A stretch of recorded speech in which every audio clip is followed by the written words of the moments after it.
नमस्कार दोस्तों, चलिए जानते हैं उत्तर प्रदेश की आज की 25 फटाफट बड़ी खबरें सिर्फ कुछ ही मिनटों में। पर उससे पहले आप उत्तर प्रदेश के किस जिले से यह वीडियो देख रहे हैं, कमेंट में जरूर बताएं। उत्तर प्रदेश सरकार ने बुंदेलखंड व सोनभद्र के दूरस्थ क्षेत्रों में पढ़ने वाले कक्षा 9 से 12 के छात्रों के लिए सालाना 6,000 रुपये परिवहन भत्ता लागू करने की घोषणा की।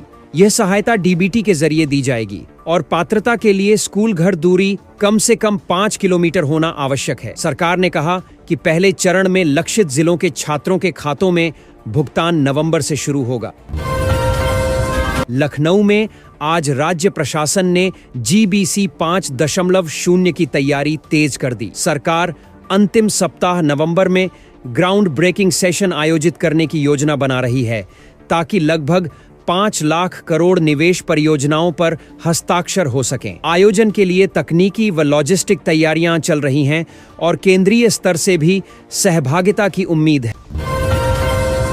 वाराणसी में केंद्र सरकार की प्रतिबद्धताओं के बीच आज पीएम की यात्रा के मद्देनजर सुरक्षा और यातायात व्यवस्थाएं कड़ी कर दी गईं। जिला प्रशासन ने रूट मैप जारी किया और मेडिकल ट्रामा टीमों को तैनात रखा गया है ताकि कार्यक्रम के दौरान जन सुविधाएं बाधित न हो। स्थानीय व्यापार और पर्यटन व्यवसायों को भी क्या-क्या बंद खुला रहेगा, इसकी सूची दी गई है। लखनऊ और आसपास जिलों में मौसम विभाग ने शीतलहर और स्मॉग के लिए आगामी दिनों में सतर्कता जारी की। राजधानी में आज सुबह धुंध और AQI कमजोर दर्ज किया गया, जिससे श्वास संबंधी मरीजों के लिए एडवाइजरी जारी की गई। प्रशासन ने एहतियात के रूप में खुली आग किन्हीं बड़े सार्वजनिक आयोजनों पर भी नजर रखने के निर्देश दिए हैं।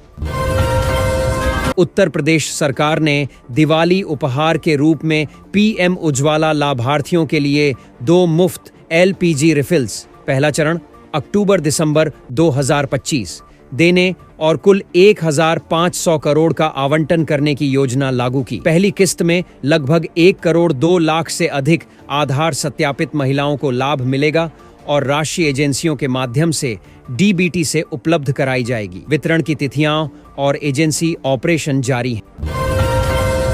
लखनऊ निकट जिलों में आज सूचित किया गया कि राज्य मिलने वाले नए निवेश प्रोत्साहन के तहत शुद्ध EV बैटरी इलेक्ट्रिक व्हीकल्स पर पंजीकरण शुल्क और रोड टैक्स पर छूट दी जा रही है। सरकारी पोर्टल पर इसे लेकर आधिकारिक दिशा निर्देश 7 नवंबर को प्रकाशित किए गए हैं। नीति अस्थायी रूप से लागू रहेगी ताकि इलेक्ट्रिक वाहन को बढ़ावा मिले।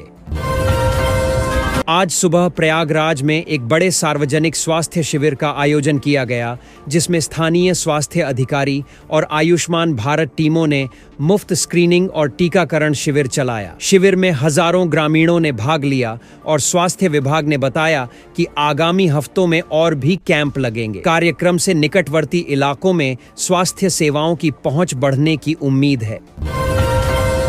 आज शाम बालानगर जिले में पुलिस ने एक पुराना इनामी गैंग पकड़ा। ऑपरेशन रूम के अनुसार गिरफ्तार आरोपी पर कई चोरी कांड और लूट के मामले दर्ज थे और पुलिस ने पूछताछ शुरू कर दी है। स्थानीय DSP ने कहा कि इस गिरफ्तारी से इलाके की नक्सल आपराधिक प्रवृत्ति पर असर पड़ेगा और नागरिकों को जल्द राहत मिलेगी।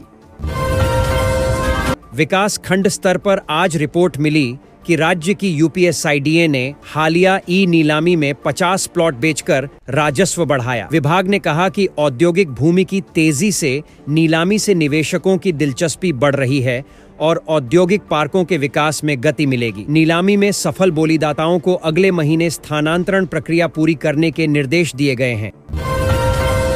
राज्य सरकार ने आज आग्रह किया कि अगले सप्ताह से सभी जिलों में रोजगार मेले का आयोजन बढ़ाया जाए। प्रशासन ने कहा कि स्किल मिल और नौकरी मंच के जरिए नौकरियों के अवसरों का समन्वय होगा और युवा उम्मीदवारों के लिए कैंपस इंटरव्यू का शेड्यूल शेयर किया जाएगा ताकि बेरोजगारी पर असर डाला जा सके। राज्य स्तर पर 2025 से 26 के लिए छात्रवृत्ति वितरण का नया चरण शुरू हुआ। सरकार ने बताया कि प्री मैट्रिक व पोस्ट मैट्रिक छात्रवृत्तियों के तहत लाखों योग्य छात्रों के बैंक खातों में डीबीटी से अनुदान भेजा जा रहा है और अभिभावक छात्र ऑनलाइन पोर्टल पर अपना स्टेटस चेक कर सकते हैं। शिक्षा विभाग ने कहा कि पैकेज का उद्देश्य पढ़ाई छोड़ने की दर घटाना है। आज सुबह जिला स्तर पर राहवीर योजना के अंतर्गत सड़क दुर्घटना में मदद करने वाले नागरिकों के लिए 25,000 रुपये पुरस्कार लोकल प्रशासन की ओर से लागू बताया गया। पुलिस प्रशासन ने निर्देश दिए कि ऐसे लोगों को प्राथमिक पहचान के बाद त्वरित प्रमाणन देकर भुगतान प्रक्रिया आरंभ की जाएगी ताकि जेनिटल क्लाइमेट में मदद करने की हिम्मत बढ़े। लखनऊ में आज उच्च न्यायालय की एक सुनवाई में राज्य सरकार ने कहा कि हालिया शहर नियोजन प्रोजेक्टों में पर्यावरण व सिविल सुरक्षा मानकों का कड़ाई से पालन होगा। न्यायालय ने प्रशासन से अगले 30 दिनों में रिपोर्ट मांगी और कहा कि किसी भी योजना पर तभी कार्य शुरू किया जाए जब NOC प्राप्त हो। इससे कुछ निर्माण परियोजनाओं में अस्थायी रुकावट आ सकती है। आज कानपुर के संगठित व्यापार समूहों ने मुख्यमंत्री के नाम ज्ञापन सौंपा, जिसमें बिजली टैरिफ और औद्योगिक क्रेडिट की आसान शर्तों की मांग की गई। व्यापारियों का कहना था कि लागत बढ़ोतरी से MSME क्षेत्र प्रभावित हो रहा है और सरकार से त्वरित रियायतों की उम्मीद जताई गई। प्रशासन ने कहा कि जरूरी मामलों पर उच्च स्तरीय बैठक की जाएगी।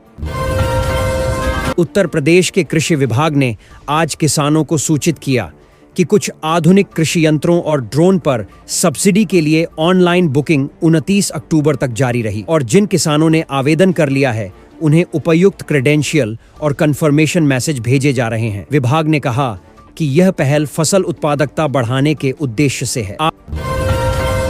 आज शाम प्रयागराज इलाहाबाद में एक साफ सफाई अभियान चलाया गया, जिसमें स्थानीय निगम और NGO ने मिलकर बाजारों, नालों और सार्वजनिक स्थानों की सफाई की। अभियान में सैकड़ों स्वयंसेवकों ने भाग लिया और संक्रमण नियंत्रण कारणों से कचरा प्रबंधन पर विशेष जोर दिया गया। प्रशासन ने कहा कि यह नियमित कार्यक्रम जारी रहेगा।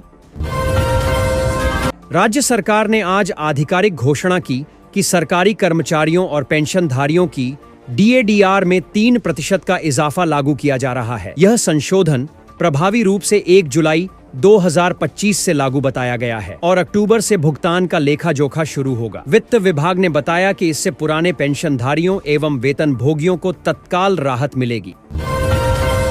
प्रदेश के शिक्षा विभाग ने आज बताया कि प्रधानमंत्री शैक्षिक पुनर्रचना के तहत कई PMSHRI स्कूलों में परिवहन भत्ता नवंबर माह में मिलने लगेगा। प्रथम चरण में 145 स्कूलों के 9 से 12वीं के दूरवर्ती छात्रों को 6,000 रुपये सालाना ट्रांसपोर्ट भत्ता मिलेगा और विभाग ने लाभार्थियों की सूची जारी करने के निर्देश दिए हैं। आज मेरठ आसपास में एक बड़ी औद्योगिक इकाई की विस्तार लागत मंजूर होने की खबर आई। राज्य निवेश प्रोत्साहन निकाय ने कहा कि यह निवेश घरेलू व विदेशी दोनों साझेदारों के समेकित प्रयास से आएगा और स्थानीय रोजगार के अवसर बढ़ेंगे। परियोजना, भूमि हस्तांतरण और लाइसेंसिंग की अंतिम प्रक्रिया चल रही है। उत्तर प्रदेश में आज न्यायालय से जुड़ी खबर आई कि एक हाई प्रोफाइल भ्रष्टाचार मामले में नई सुनवाई का रिकॉर्ड तिथि जारी हुआ। अदालत ने दोनों पक्षों को अगली सुनवाई के लिए दस्तावेज सूची जमा करने का निर्देश दिया और जमानत याचिकाओं पर फिलहाल रोक रखी। इससे संबंधित अधिकारियों और प्रभावित व्यक्तियों के कार्यों पर असर देखने को मिल सकता है। कान्यू पर इलाहाबाद तक विस्तृत रिपोर्ट के अनुसार आज कुछ जिलों में बिजली कटौती और ट्रांसमिशन में रखरखाव के कारण अस्थायी व्यवधान दर्ज हुआ। बिजली विभाग ने कहा कि नियमित मेंटेनेंस के कारण रात में शेड्यूल बदलाव हुआ और प्रभावित उपभोक्ताओं के लिए आपदा समर्थन हेल्पलाइन सक्रिय कर दी गई है। कृषि क्षेत्र से जुड़ी योजना खबर। राज्य सरकार ने किसानों के लिए कृषि यंत्रों, जिनमें ड्रोन और हार्वेस्टर शामिल हैं, पर सब्सिडी देने की योजना के लिए बुकिंग की आखिरी तिथि 29 अक्टूबर रखी। इच्छुक किसान विभागीय पोर्टल पर आवेदन कर सब्सिडी प्राप्त कर सकते हैं। विभाग ने कहा कि मदद से फसलों के समय और लागत दोनों में सुधार होगा। कृषि संबंधी सरकारी सुविधा के तहत आज यह भी बताया गया कि कुछ जिलों में खरीफ फसल के लिए खरीद केंद्र खोल दिए गए हैं और गन्ना पेराई सीजन के लिए किसानों को समय पर भुगतान सुनिश्चित करने के कड़े निर्देश दिए गए हैं। प्रशासन ने मध्यस्थों को हटाकर सीधे भुगतान की व्यवस्था तेज करने का आश्वासन दिया। न्यायिक और प्रशासनिक स्तर पर आज एक बड़ी खबर यह आई कि राज्य सरकार ने औद्योगिक भूमि के उपयोग को लेकर फैक्ट्री कानून में संशोधन संबंधी अमल शुरू कर दिया। इसका उद्देश्य महिलाओं के लिए नाइट शिफ्ट के नियमों में सुरक्षा प्रावधान जोड़कर औद्योगिक रोजगार को आसान बनाना बताया गया है। संशोधन का आधिकारिक नोटिस विभागीय पोर्टल पर जारी किया गया।